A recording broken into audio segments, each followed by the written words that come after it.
Gipahigayon ang usa ka simultaneous oath-taking ceremony alang sa 47 ka mga newly absorbed Fire Officer 1 sa Bureau of Fire Protection Region 7 dinhi sa Pahina Central Fire Substation, Cebu City.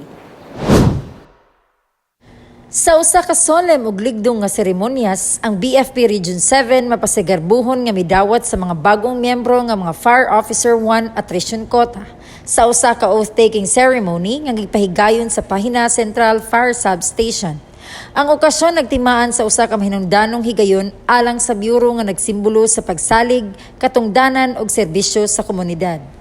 Ang seremonyas nagitambungan sa mga inila nga bisita ug kaubanan nakabaton og dugang kahulugan sa presensya ni Chief Superintendent Roberto M. Hinave, Regional Director sa BFP Region 7.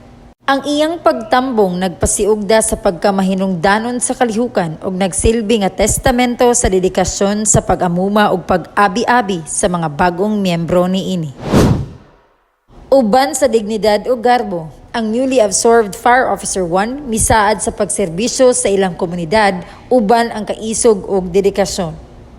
Ang presensya ni Chief Superintendent Hinave nagsilbi nga makapahinuklog nga makapahinumdum sa dedikasyon sa BFP sa pag-amuma sa mga miyembro niini ug pagsiguro sa pagkaepektibo sa mga paningkamot sa pagpawong sa sunog.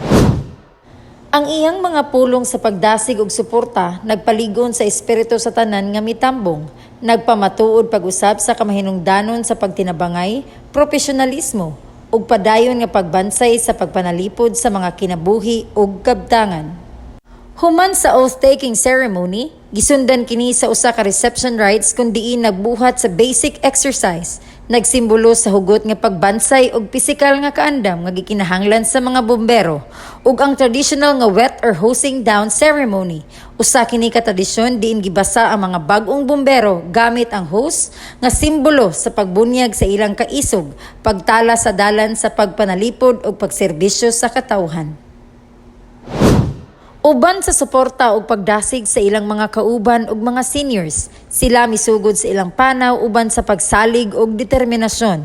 Andam sa pagtuboy sa halangdon nga mga tradisyon sa BFP ug pagserbisyo sa ilang komunidad uban ang kaisog, integridad ug pasyon. Congratulations and welcome sa BFP, Ma'am Sir. Alang sa BFP TV, madasigon alang sa kaluwasan sa publiko. Kini si Fire Officer 1, Michelle A. Rosales.